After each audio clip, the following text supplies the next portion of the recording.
Hey humans, welcome to the Leadership Living Room. I'm Candace Penteato, and on this episode, we are going to explore what might be the buzziest buzzword of 2020, and that is resilience. Now, here's an interesting fact.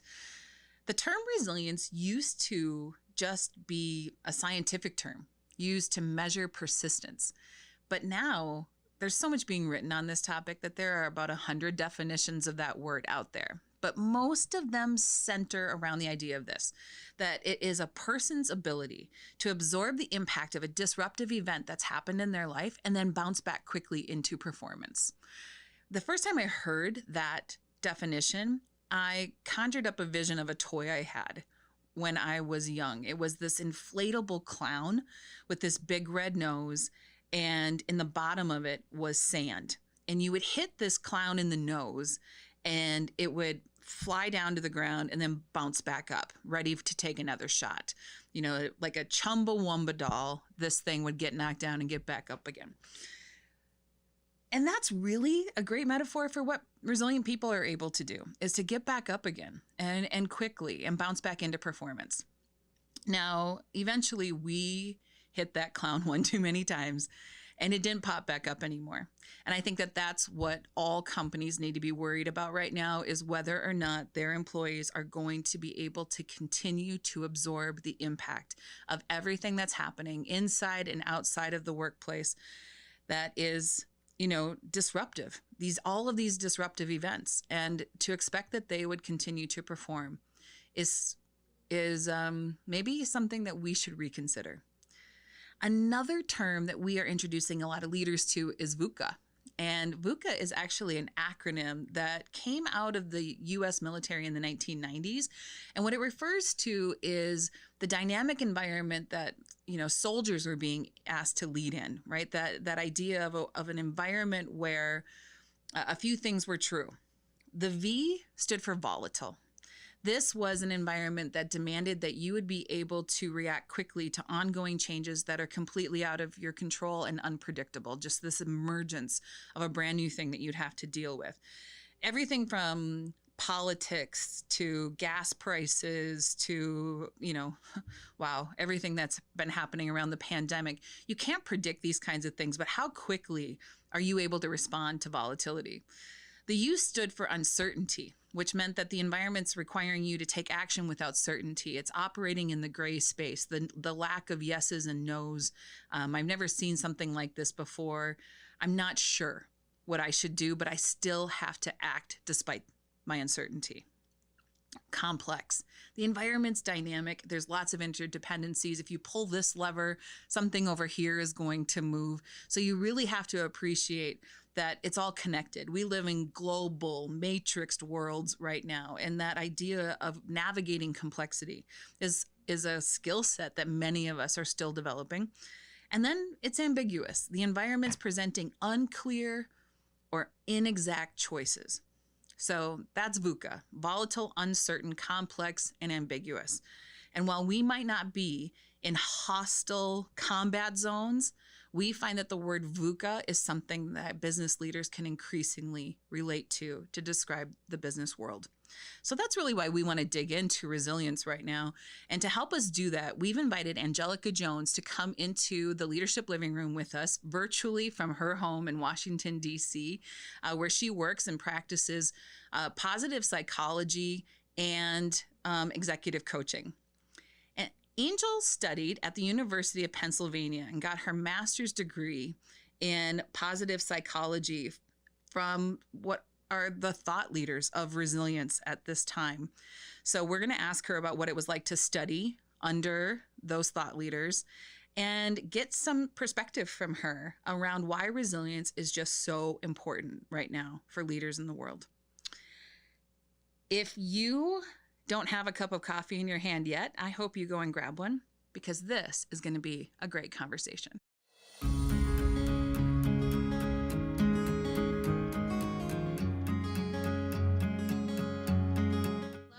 Angel, Hi, welcome to the Candace. Leadership Living Room. Thank you so much. I'm so excited to be here. I wish that you were here in person, but in this era, I think we're all getting used to this being as good as we can do and just It's, talking with each other this way. So thank you yeah, for signing up to do it. I'm so grateful to be here. Really Well, excited to talk with you today. me too. Me too. So when I met you or got introduced to you, I was fascinated by the experience that you had at the University of Pennsylvania studying under the people who wrote the books on this topic. Can you just tell us a little bit about what it was like to go through that master's program with some of the masters of resilience?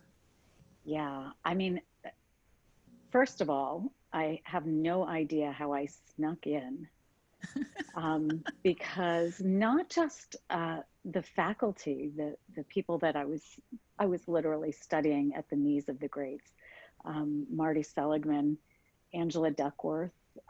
Those that are familiar with the concept of grit will recognize that name. Adam Grant, he's from Wharton and just amazing, one of the kindest people I've ever met. And George Valiant, who did the Harvard study of Yep. men, the longitudinal adult development study. Barry Schwartz up at Swarthmore, Paradox of Choice. Just, I was so fortunate. But in Right. addition to those folks and just having that first person access, being able to just talk to them and bounce ideas off of them and pick their brains, it's just amazing. But the people that I was in that class with, there were Mm. 35 of us my year, and I was surrounded by equally impressive peers. Yeah. When you decided to go to the University of Pennsylvania, what really prompted you to get curious about resilience? So I think you mentioned that I was working in the field of forensic interviewing. Mm-hmm. Pretty heavy work. I was interviewing victims and witnesses to violent crimes, oftentimes children, developmentally delayed adults, um, people that were in really traumatic experiences. Yeah. And I was generally the first point of contact that they had. Mm. So I was central to this multidisciplinary team approach that was taken on these cases. And the effort was to minimize the number of times that these people or children had to tell their story Yeah. and recount those things that they had either witnessed or endured. My role really was central in that everyone that I worked with, prosecutors, law enforcement officers, social workers, mental health personnel, medical personnel, victim advocates, they all needed to know that person's story, their statement. Yeah. And I was the one that was fortunate enough to sit in the room and take those statements and carry them forward so that that person didn't have to go through it over and over again. Right. In doing that, I looked around at my teammates and I saw that there were people that were doing really well Mm. and really effectively managing this type of work, kind of dodging that vicarious trauma bullet. And there were others that were falling prey to these, we call them maladaptive coping behaviors. Yeah. So that looked like maybe they were drinking a little too much. They were having a lot of back pain and maybe taking more medicine for that back pain Yeah. than was prescribed. There was domestic violence showing up in some families and even suicidality. And when I looked at these people who were brave enough to come in and want to do this work, their hearts were in it. And yet they were struggling so hard with the day to day Yeah. carrying that load. And I started to just kind of pull the threads on that and figure out what was it that was different about those people that were there and were able to do this work over the long haul and manage effectively, Yeah. and those who were struggling. And in just my own self study, it led me down this road to resilience. And through that reading, it took me straight to applying for that program at Penn. Yeah. Um, yeah, And the master's degree is called Applied Positive Psychology, right? that's right. That's Yeah. right. So tell us just a little bit about what that term means for those of us So who might not know it. Yeah, that's a great question. It's not very common at all. There are different universities now around the world that are starting to offer it, but Penn was the first to offer that program. And what makes it so different and unique is positive psychology is generally a new field of study within Mm-hmm. psychology. And it's it's a terminal degree. It's meant to be a terminal degree. So it prepares you not only to have the academic underpinnings, the science and the research that all of these practices are built on, but the second half of the year, after you've learned the research and the history behind how it came to be, then you get to learn how to apply it. You Mm-hmm. get to learn all of these interventions and ways to bring positive psychology into whatever domain you work within. Yeah. So that was another thing that was interesting about the peers. My peers came from all different domains of life.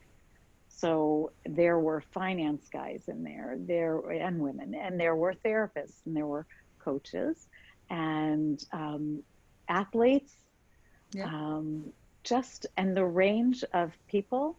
We had a young woman who was 21 and one woman that had turned 70 during our program. Wow. So So quite a a mix. super diverse audience, but all sort of intellectually curious about the idea of what is the impact of our mindset when we're in the middle of challenge, struggle, needing to perform. You know, like I'm imagining that Right. athlete wondering about the 6 inches between your ears as a game changer and in how you perform on a field. Yes. That is something that maybe is making me think about the conversation we had before this conversation, where, you know, my question is, can people learn to be resilient? Right. And, Yeah. and what you said back to me is, well, it's not a trait, it's a practice, right? It is a daily practice. So can you say a little bit more about that? If I said, can I develop this capability? What's the answer? The answer is absolutely yes. You Right. absolutely can. Once upon a time, it was believed that it was a trait, that it was something that resilience was something you were either born with or you weren't. And then this woman, Anne Masden, came along. She did some research on kids and she looked at kids who were in some kind of adverse environments Yep. and saw that some of them were very resilient. Most of them were very resilient, actually. And she started to kind of look at it. Were they born this way? And it came down to she learned through her research that we could actually train this stuff. We can use these interventions, train people to think differently, to behave differently, to exercise more. There's resilience is like this cocktail of different things that just build on each other. Yeah. And the more you throw into the mix, the better you are at it, frankly. And Yeah. it is a practice. It's something that isn't just there, and we don't just draw on it at times of adversity or challenge. This is every Tuesday stuff. Yeah. If you Right. can't cope with a regular Tuesday, if you're losing your stuff at work because of little things, you're you're really going to crumble when the big stuff hits, right? Yeah. Yeah, I think this idea that it's a fluid practice, that you can be very resilient in certain areas of your life and lack Yeah. resilience in others. And so it's a constant application of these skills to any situation that you're finding yourself in. It's not okay, great, I have it figured out and now I'm done Right. being Right. resilient. Yeah, I mean, think of it like a muscle. It's you don't just go to the gym once and you're done. Right. You don't just learn how to do a CrossFit move one time, execute that move, and okay, now I'm strong. Right. No, it takes ongoing practice to maintain this resilience. This is good news, Angel, that we can learn to become more resilient. So if I want to go to the resilience gym and I want to start working out my capability to become a more resilient person at work, what are some really important things that you think I should know? Yeah, that's a great question. I think just like going to the gym, it's important to have just a basic understanding, at least, of our physiology, right? Yep. So, in that vein, really taking a look at the neuroscience behind resilience and looking at what's at play and what happens when we're not being resilient, as opposed to what we build when we're practicing some of these skills Yeah. that make us more resilient. Yeah. One of the things, the most important thing I think to point out is our brains are hardwired with this negativity bias. And the negativity bias is a default way of thinking. We are hardwired to scan our environment and always look for threat, for Mm-hmm. danger. Now, this made sense back when we were living in caves. It doesn't make sense anymore. We've evolved Mm-hmm. since then, and we don't face the same kind of threats. So we have to be really intentional about avoiding that negativity bias. What the negativity bias does is it takes us into this downward spiral where we Yeah. narrow our attention and we can kind of get really hung up in this threat response. You Yeah. might have heard it called an amygdala hijack. And what Right. happens is when we're sensing that danger, these brain circuits get involved and they shut down some of our other systems so that we can kick into survival mode. We're in fight, flight, or freeze. Yeah. Our body dumps some stress chemicals and we have all of these reactions, right? We're also not performing very well in those situations, right? We Totally. can survive very well, but when it comes to the work and the tasks and the performances that we need to execute now in our daily lives, that doesn't serve us. That way of being is not helpful at all to our Yeah. performance. Yeah. And I think Marty Siegelman writes about, the three P's thinking, that what can send you down into that negative spiral is perceiving a situation as permanent, right? This is not Right. a bad situation that's going away. I'm in a permanent situation. I allow it to become pervasive and affect all areas of my life. And then this idea of personal. I'm taking what's happening like it's personal to me, right? If Mm-hmm. it rains on your wedding day, it's probably not personal, but some people are less resilient because they make everything sort of about themselves as if they Yeah. should have been able to control it. So that kind of thinking can send you down into that negative spiral you're talking about, where adrenaline and cortisol start to elevate in your body and you can't access executive function and performance. So I think that's a super important point for people to really understand. um, what else should we know about that? So if that's the negative spiral. Well, the good news is Yeah. we have some pretty easy ways to tap the reset and get ourselves out of that state. Yes, let's talk about that. And it can be as simple as a gratitude practice. Gratitude is a positive emotion that is actually pretty magical. I don't use that word lightly, but it really has a disproportionate effect on being stuck in that negative place. If we Yeah. can intentionally shift our attention from that danger trigger, it's Yep. like hitting a reset button. It has Yep. this undoing effect, right? It's Mm. not just gratitude, but gratitude is really powerful, the research has indicated. So, starting with that reset button, Yeah. experiencing a positive emotion such as gratitude can really lift us out and start this upward spiral. And Let's come up with an example of doing this. So I just drove here to the studio today, yeah, and something that frequently happens, right? Somebody cuts you off in traffic, and all of my adrenaline and cortisol can start rushing through my body, and I can get real upset about it, right? yeah, And that's that negative spiral. I could send myself into a negative spiral. right. What would be a way of me putting myself into a positive, more resilient mindset in a moment like that? Yeah. So, like we mentioned before, resilience is a skill that must be practiced. So, it's going to take some time, but self awareness is self correcting. Mm-hmm. So, if we realize that we're getting stuck in that downward spiral, our first reaction is to spout profanity at the windshield or give somebody a special salute or lay on the horn, those kind of Never, things. I never, know, Angel, right? never. Never Yes. happens. Yes. But if those are kind of our default, that's that limbic hijack that Mm-hmm. happens, that amygdala hijack. And it kicks us into having these thoughts.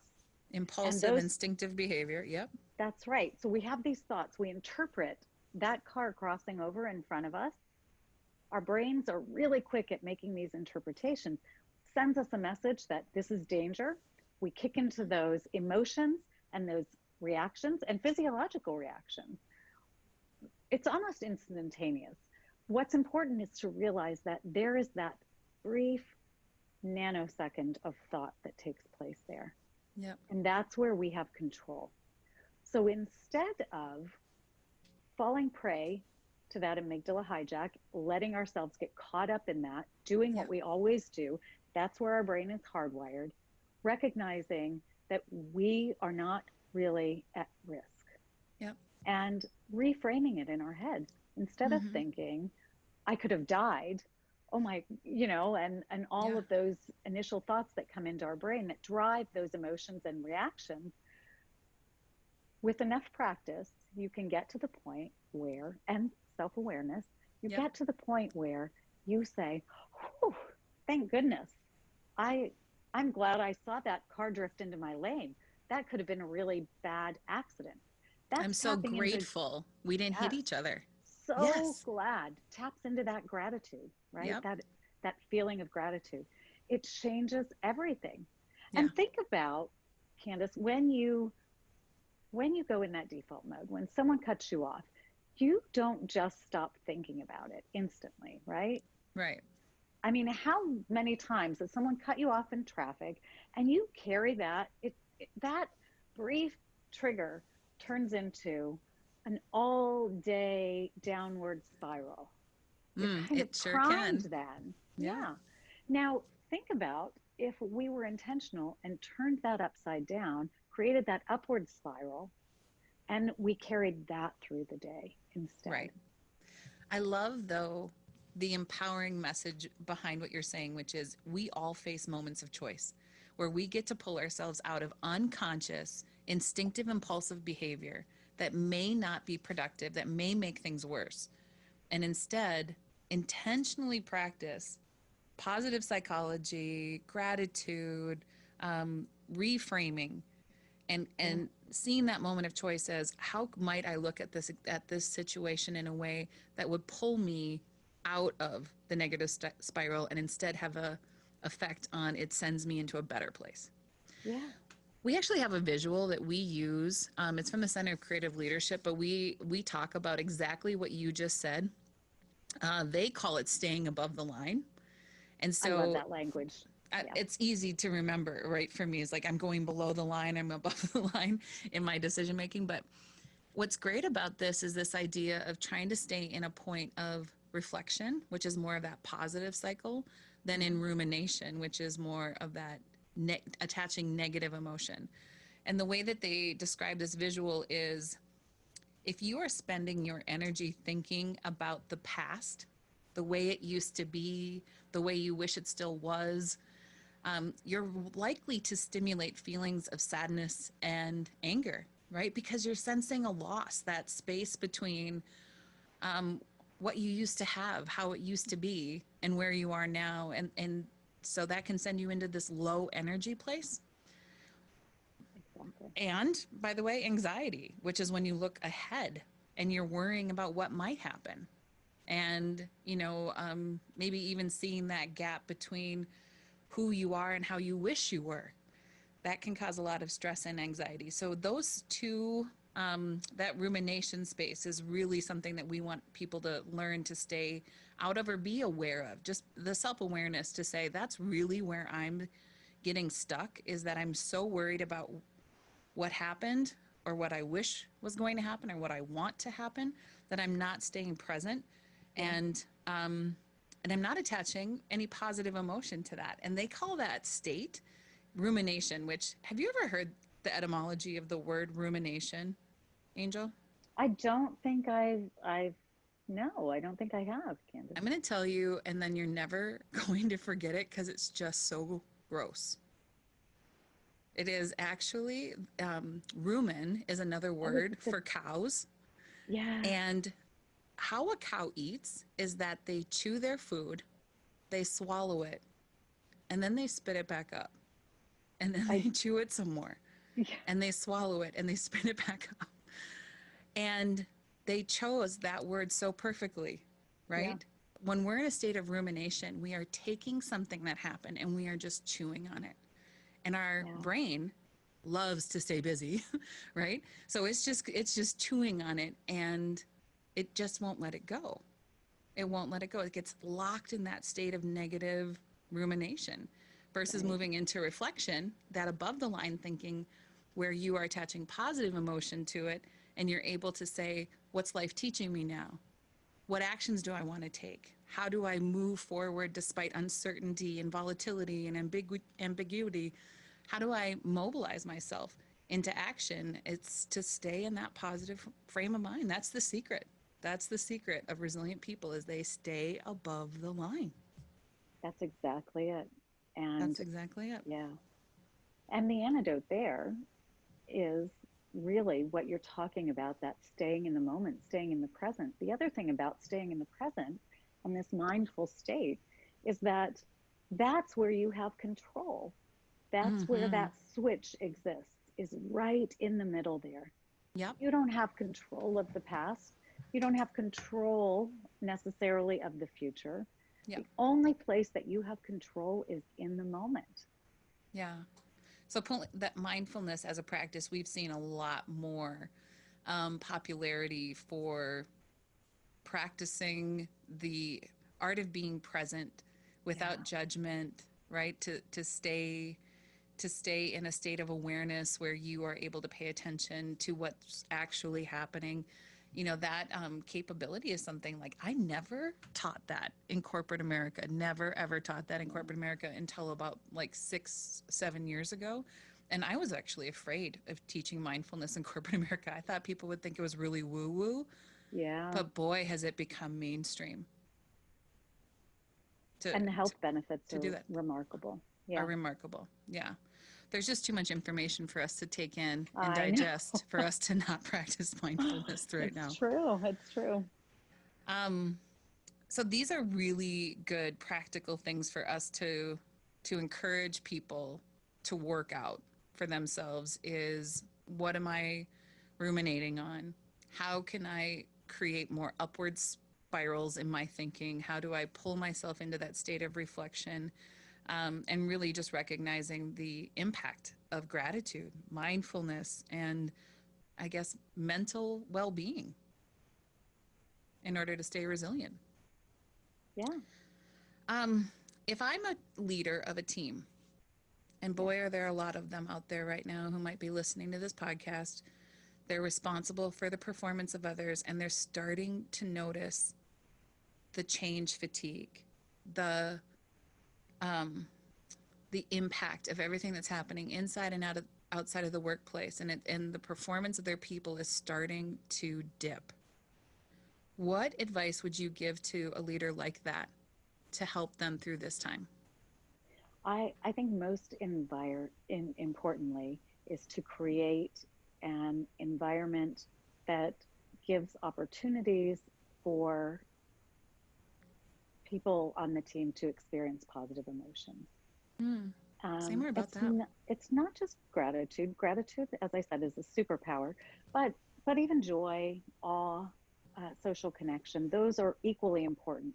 Mm, So any opportunity to create positive emotion, yeah. humor is an opportunity. We all know how humor, when there's a tense moment in a boardroom, somebody can crack a joke and just kind of breaks Lighten it the all mood. down. Yeah. Yeah, yeah, lightens it all back up. One of the ways that I did this when I was working as a forensic interviewer was kind of covertly. You mentioned mindfulness being woo woo. A lot of the law enforcement that I worked with found my positive psychology world a little woo woo at the time. And so I had to kind of get it in under the radar. And what I did was, when I did interviews, I would be in a room with the person I was interviewing, and the team would be in another adjacent room, Mm-hmm. closed circuit, watching what was happening. Yep. I put a whiteboard in that observation room and I wrote on the top in permanent marker, tell me something good. Tell me something And good. tell me something good. That's a really good song too. Tell me some. Yep, I I know got. I it's got love a it. great soundtrack, right? I love The it. Yes. intervention itself. Yes. And initially, I never brought it to anyone's attention. It was just showed up there one day. Mm. I left the markers in the tray and I would write things up there. Mm. Successful case outcomes. Someone brought me coffee and just express my gratitude, the little things, the little The little gifts. things. That's what gratitude is. It's recognizing the little gifts in our life. So Yep. writing those things up there. Well, the next thing I knew, and I had hoped it would work this way, they were filling up that board. Mm. And I still have uh, an album on my phone of snapshots of that board and the things that they wrote. Because just the act of Mm. writing those things down and thinking about them. And then it was kind of that upward spiral too, because Yeah. writing it down created this upward spiral and more social connection. They talked about things that they saw. They played off of one another with those things. So Yeah. it just created more and more positive emotion. And there's science behind that too, but we can save that for another day. That's it's though I always told my more reluctant people that would play along with me that fell prey to my woo woo positive psychology that I'm not making this stuff up. I'm not making this There, stuff up. there's research. Well, and I think that that's really important for people. You and I both run into skeptics even still when we start to talk about deeply human development and neuroscience of human performance, that there are people who just, they were raised to lead in a certain way. And some of the things that we're saying you should be doing instead are counter to the way we were raised to lead. But, um, caring about people, promoting connection, creating the conditions of psychological safety, and making sure that people have a positive experience every day at work. Like, we see the role of leaders is to create the conditions for human performance. You and I are encouraging these things because we study neuroscience. Like, we know what's happening in the human brain and the impact that has if you don't do that, if you don't prime the brain for learning and performing. Um, it's really interesting to talk with you. You said to me the advice that grandma gave us Yeah. once upon a time. What's the Yeah. advice grandma gave us once You upon a know, time? you know, I grandma used to tell us count your blessings, Yep. right? And it turns out that the research has caught up with grandma. Research has got up with She grandma. was right all along, and the That's right. research has got her back. There is big payoff in just recognizing the good. And you are actually rewiring your brain when you do that. If Mm-hmm. you can come up with three good things every day and spend some time reflecting on them, try to think about those things.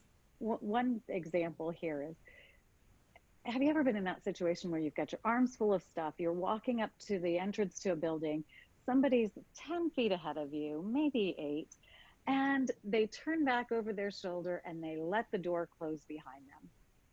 And your stuff maybe goes everywhere and you're trying to hook the door with the heel and it's so frustrating and we can get ourselves so wound up and angry about that and Yeah. storm into whatever meeting we're going to, and it just sets us up those negative emotions and it puts us down that negativity spiral. And in contrast, think about how long you carry that, right? But in contrast, when someone holds the door open for you and you come right in, do you ever ruminate on that? Right. Do we ever ruminate on the good? Hmm. That's the mindset change. And the more you practice ruminating on the good, noticing the good, bringing that back up.